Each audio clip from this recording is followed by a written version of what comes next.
Oi pessoal, tudo bem? É um prazer estarmos juntos hoje.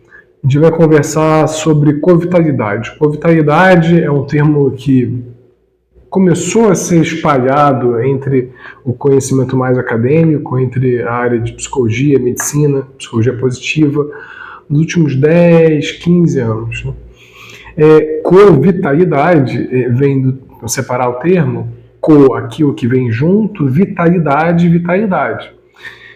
Lembra que a gente conversou sobre as dimensões humanas e na dimensão biológica a vitalidade é um dos pontos centrais da nossa conversa. Vitalidade é sentir-se apto, pronto, com vontade para poder exercer determinada função, né? Vitalidade como um todo e vitalidade em determinada circunstância. Então, covitalidade são aquelas funções que juntas aumentam a vitalidade.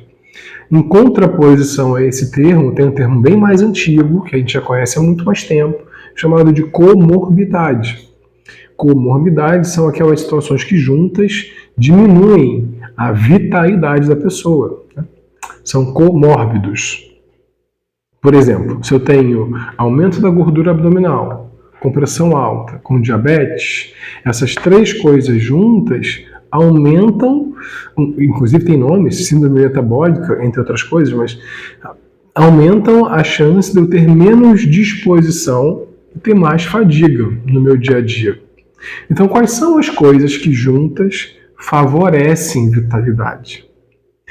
Das coisas que favorecem vitalidade, algumas delas são centrais, são pontos centrais, e eu vou começar logo com a mais importante, que é a gratidão. Quando a gente é grato, seja alguma coisa, a uma situação, a alguém, a gente desenvolve uma resposta neuroquímica, neurohormonal, que favorece ganho de vitalidade. Disparado é a que mais tem correlação com vitalidade.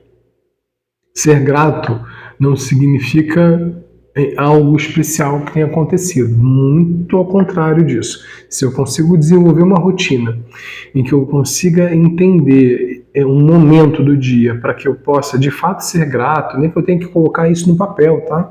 Escreve lá coisas que eu fui grato ao longo do dia, enfim, ao longo da semana. Isso favorece uma percepção de si com mais vitalidade, porque ativa áreas no cérebro que respondem com produção de neurohormônios associados a bem-estar e geram toda uma estrutura de organização que gera vitalidade no corpo. Outra, muito importante, a autopercepção de eficácia. Quando eu percebo que sou eficaz naquilo que eu faço, eu ganho vitalidade, eu ganho potência.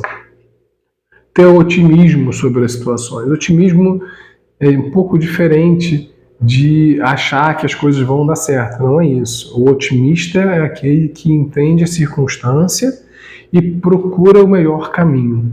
Qual é o caminho mais adequado para aquela função de fato acontecer. Então, ser otimista, buscar um caminho, passos que possam ser adequadamente estruturados, que geram percepção de possibilidade de melhoria, de ganho, fazem com que a gente desenvolva com a vitalidade. Então, outro fator associado à vitalidade muito importante é a conexão social. Já conversamos, eu acho que um dos primeiros vídeos nossos, sobre como a gente organiza o nosso papel social, né? Lembra que a gente conversa sobre os inputs no cérebro, a resposta emocional que o desencadeia, então a interpretação que gera um comportamento e um papel social. O papel social é retroalimentado pelas relações sociais que a gente tem. Então, atividades físicas que incluem grupos, a percepção de pertencer a um grupo, a um clã, a um nicho, faz com que eu aumente a vitalidade. Em uma análise superlativa disso, entender-se como sendo o todo, tudo que acontece, todas as relações, todas as respirações, faz com que o nível de covitalidade amplie. Então essa quebra da percepção de separatividade imposta pelos sentidos, quando isso acontece, se manifesta, a gente tem um salto de covitalidade. E resiliência. Resiliência é um outro ponto também super importante para a covitalidade. Resiliência é a capacidade de lidar com situações que nem sempre são situações confortáveis, são situações que são desafiadoras, e conseguir sustentar o processo que é desafiador. Num momento já conversamos sobre a roda da vida e como trazer o que eu desejo e afastar o que eu não quero, o que eu tenho aversão, gera um aumento de giro mental cognitivo e como isso gera mais perda de saúde mental. Então, quando eu consigo ter uma experiência resiliente para lidar com a adversidade, eu consigo lidar com essa diversidade sem a aversão e a necessidade de empurrar, de retirar, de colocar para fora. E essa capacidade de lidar com essa situação desafiadora faz com que a minha estrutura inteira se organize e se coloque de maneira mais adaptada à circunstância. Veja que eu falei adaptada à circunstância para não falar a palavra forte, porque dá a ideia de que eu tenho que sustentar seja o que for, e não é isso. Isso não é resiliência. Resiliência é entender que aquela situação exige um esforço maior, exige desafio, mas que dessa situação algo de construtivo pode ser retirado. Senão a gente cria uma justificativa para manter relacionamentos tóxicos, cria justificativas para se colocar e se manter em atividades profissionais que não fazem ressonância com as suas crenças e valores, e assim sucessivamente, né? Um dos pontos bem associados à quebra da resiliência no mundo profissional é o burnout. Quando isso é ultrapassado, a capacidade daquela pessoa é ultrapassada e ela entra em burnout. E desenvolvimento de resiliência é um treinamento. Veja, isso é uma coisa muito legal. A gente tem a capacidade, seja qual for a habilidade humana, de treiná-la. Então a gente pode treinar compaixão, a gente pode treinar felicidade, a gente pode treinar por vitalidade, a gente pode treinar resiliência. É entender que somos co-construtores da realidade, da nossa realidade.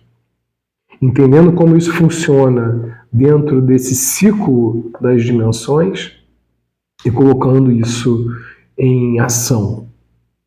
Esse também é um ponto importante. Não adianta a gente acumular conhecimento técnico e informações se isso não gerar modificação comportamental. Já falamos sobre isso em outros momentos. Para gerar alteração comportamental, tem que gerar alteração de afeto. Eu tenho que pegar um input, organizá-lo afetivamente para interpretá-lo e, em seguida, então, ter comportamento e, consequentemente, papel social. Retomando, então, aqui esses 5 pontos sobre covitalidade que a gente abordou, e existem outros, né? São gratidão, otimismo, alta eficiência, conexão social e resiliência. Esses pontos são os que eu destaco como os mais importantes no desenvolvimento de covitalidade no nosso dia a dia, no nosso contemporâneo. Tá bom? Bom estar com vocês de novo, foi um prazer. Nos vemos na próxima.